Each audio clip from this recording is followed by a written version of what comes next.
Hello, this is Geometry 8.6, and we're going to be talking about the inverses of tangent, sine, and cosine.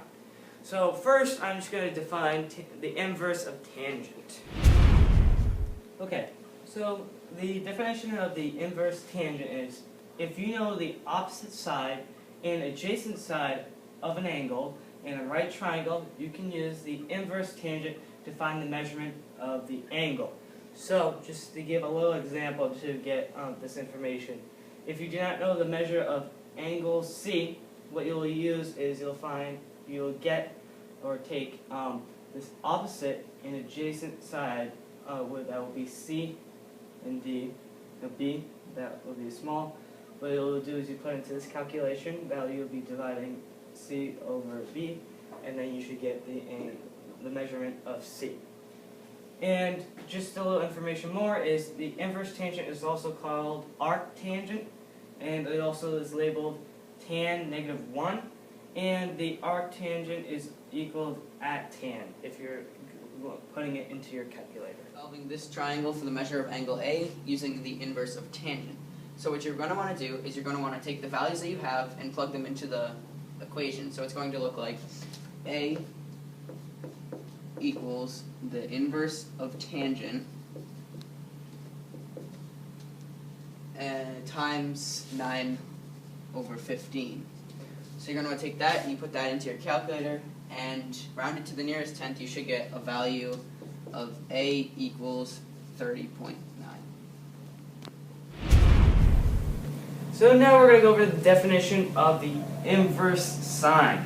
So, if you know the opposite side of an angle and the hypotenuse in the right triangle, you can use the inverse sine to find the measure of the angle.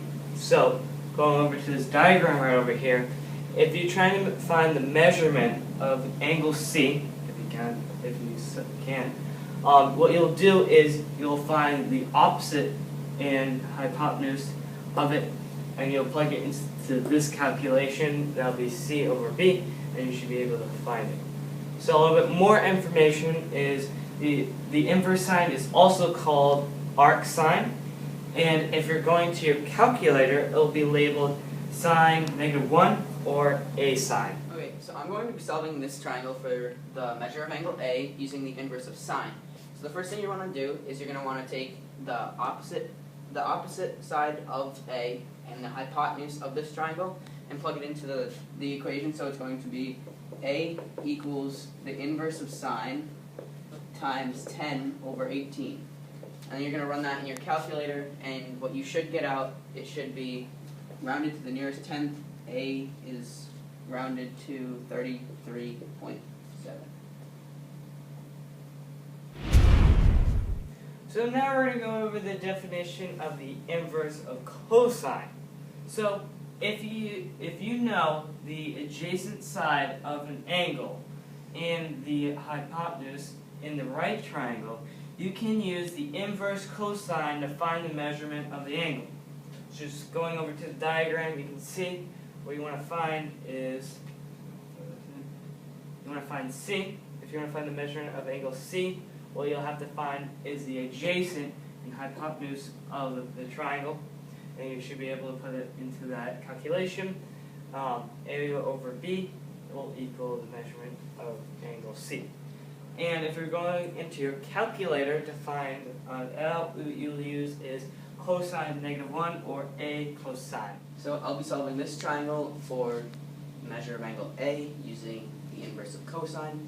So the first thing you're going to want to do is you're going to want to take the measurements of the adjacent side and the hypotenuse, and you're going to plug it into the formula. So it will be A equals the inverse of cosine times 32/45.